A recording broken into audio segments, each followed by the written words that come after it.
Independent ডিজিটালে স্বাগত। আমি তানভীর সাল আছি আপনাদের সঙ্গে। দর্শক, আপনারা জানেন যে আওয়ামী লীগ একটি কর্মসূচি দিয়েছে শহীদ নূর হোসেন দিবস উপলক্ষে। তারা ঢাকা 0 পয়েন্ট বা জিপিও পয়েন্ট বলি যে জায়গাটিকে আমরা, সেখানে তারা গণতন্ত্র পুনরুদ্ধারের দাবিতে একটি কর্মসূচির ডাক দিয়েছে এবং সেখানে দলীয় নেতাকর্মী সাধারণ মানুষকে সমবেত হওয়ার জন্য বলছে এবং সেখানে বিক্ষোভ সমাবেশ করবে বলে এমন একটি ঘোষণা তারা দিয়ে দিয়েছে। মূলত 5 আগস্ট আওয়ামী লীগ সরকারের পতনের পর দলটির বেশিরভাগ নেতাকর্মী এবং দলের প্রধান শেখ হাসিনা সহ সবাই কিন্তু পালিয়ে বিভিন্ন দেশে পালিয়ে গিয়েছেন। এর মধ্যে এই সরকার গঠনের পর, অর্থাৎ ইন্টিম সরকার যেটা আমরা বলছি, অন্তর্বর্তী সরকার, সেই সরকার গঠনের 3 মাস পর এসে তারা এমন একটি ডাক দিল, কর্মসূচির আহ্বান করলো। মূলত এই নিয়ে রাজনৈতিক অঙ্গনে বেশ আলোচনা হচ্ছে, সরকারের মধ্যে আলোচনা হচ্ছে, সাধারণ মানুষের মধ্যেও আলোচনা হচ্ছে যে এই হঠাৎ করে কেন আওয়ামী লীগ এই ধরনের একটি কর্মসূচিতে ডাক দিল এবং সেখানে এ নিয়ে যে এক ধরনের উত্তেজনা তৈরি হবে, একজনের খারাপ পরিস্থিতি তৈরি হতে পারে, এমন একটি ধারণা কিন্তু সব মানুষের মধ্যে তৈরি হয়েছে।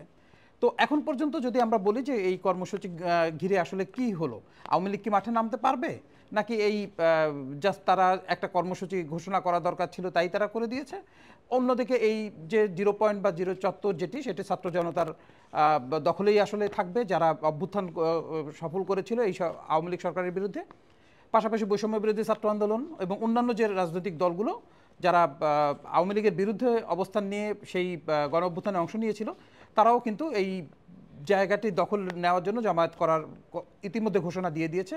বৈষম্য বিরোধী ছাত্র আন্দোলন তো গণজামায়াতের কথা তারা সুস্পষ্ট বলেছে যে আওয়ামী লীগের বিচারের দাবিতে দুপুর 12টা থেকে সেই কর্মসূচি তারা পালন করবেন।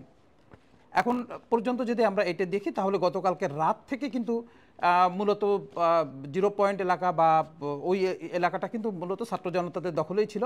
তারা খণ্ড খণ্ড মিছিল করেছে, খুব সংখ্যা হয়তো অনেক বেশি না বা অনেক মানুষ এই মিছিল অংশ নিয়েছে তা হয়তো তখন নয়, কিন্তু তারা জানান দিয়ে দিয়েছে যে আসলে আওয়ামী লীগকে তারা এখানে অবস্থান করতে দিবে না। এবং সকালবেলা যেটি বিভিন্ন রাজনৈতিক দল শহীদ নূর হোসেন চত্বরে এসে নূর হোসেনের প্রতি শ্রদ্ধা নিবেদন করেছেন, সেখানে কিন্তু পুলিশ সেনাবাহিনী সদস্যরা রয়েছেন সতর্ক অবস্থানে। এবং দুপুর 12টা থেকে আসলে যে বৈষম্য বিরোধী ছাত্র আন্দোলনের নেতাকর্মীরা এবং তাদের ডাকে যারা আসবেন তারা কিন্তু সেখানে জমায়েত হবেন দুপুর 12টার আগের থেকেই। অন্যদিকে আওয়ামী লীগের যে কর্মসূচি, সেই কর্মসূচিটি কিন্তু বিকেল 3টা থেকে। তো স্বাভাবিকভাবেই এখন পর্যন্ত যে পরিস্থিতি তাতে কিন্তু বেশ স্বাভাবিক লাগছে, যদিও ঢাকার রাস্তাঘাটে কিন্তু মানুষের চলাচল এবং গাড়ি চলাচল বেশ খানিকটা কম, যার কারণে সপ্তাহের প্রথম কর্মদিবস যে ধরনের যানজট দেখা যায় তা কিন্তু আজকে অনেকটা কম ছিল। এটার কারণ মানুষের মধ্যে এক ধরনের ভীতি যে কী হবে সেটি নিয়ে। কিন্তু এখন পর্যন্ত যদি বলি যে আওয়ামী লীগের আসলে কোনো তৎপরতা কিন্তু চোখে পড়ে নাই। রাতে ঢাকা শহরের বিভিন্ন জায়গায় আইনশৃঙ্খলা বাহিনী অভিযান করেছে এবং সেখান থেকে এখন পর্যন্ত 10 জনকে তারা আটক করেছে, যাদের হাতে কিছু প্লাকার্ড ছিল।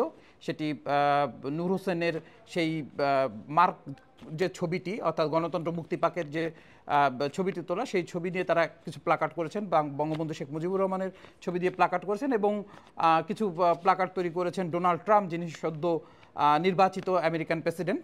তো তার প্লাকার্ড নিয়েও কিন্তু তারা কিছু প্লাকার্ড তৈরি করেছেন, যেগুলো আসলে আইনশৃঙ্খলা বাহিনী উদ্ধার করেছে, সেনাবাহিনী এবং পুলিশের তৎপরতায় সেটা উদ্ধার হয়েছে। ইতিমধ্যে আওয়ামী লীগের কিছু নেতাকর্মী যারা বিভিন্ন জায়গায় দেশের মধ্যেই আছেন, কিন্তু হয়তো একটু পলাতক অবস্থানে আছেন বা একটু নিরাপদ আশ্রয় আছেন, তাদের কয়েকজনের সঙ্গে যে আমরা কথা বলতে পেরেছি, সেখানে কিন্তু তারা বলেছেন যে তারা যেহেতু কর্মসূচিতে কোনো নিষেধাজ্ঞা পুলিশ দেয়নি এবং ঢাকায় এই কর্মসূচি ঘিরে কোনো, যদিও সরকারের পক্ষ থেকে বলা হচ্ছে আওয়ামী লীগকে কর্মসূচি করার অনুমতি দেওয়া হবে না, কিন্তু ওই এলাকায় কোনো যেটা নিষেধাজ্ঞা দেয়, ডিএমপি যে ধরনের নিষেধাজ্ঞা দেয় সেটি দেওয়া হয়নি। তাই তাদের হয়তো নূর হোসেনের প্রতি শ্রদ্ধা জানানোর জন্য যে কর্মসূচি, সেটিতে কোনো বাধা থাকবে না এবং তারা মনে করছেন যে তারা সেই কর্মসূচি পালন করতে পারবেন।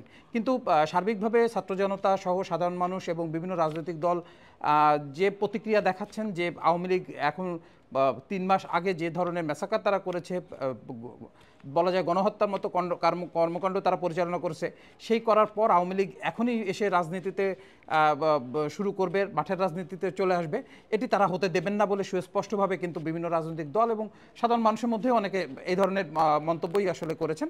তো স্বাভাবিকভাবেই আওয়ামী লীগকে যে এই কর্মসূচি করতে তারা বাধা দিবেন এবং সেটা করতে দিবেন না এই মুহূর্তে অন্তত, সেটি কিন্তু অনেকটাই নিশ্চিত। ফলে যদি আওয়ামী লীগ এই কর্মসূচিতে করতে শেষ পর্যন্ত নূর হোসেন চত্বরে জমায়েত হওয়ার চেষ্টা করে, তাহলে হয়তো দুপক্ষের মধ্যে এক ধরনের সংঘর্ষ হতে পারে, ধাওয়া পাল্টা দেওয়ার মতো ঘটনা ঘটতে পারে।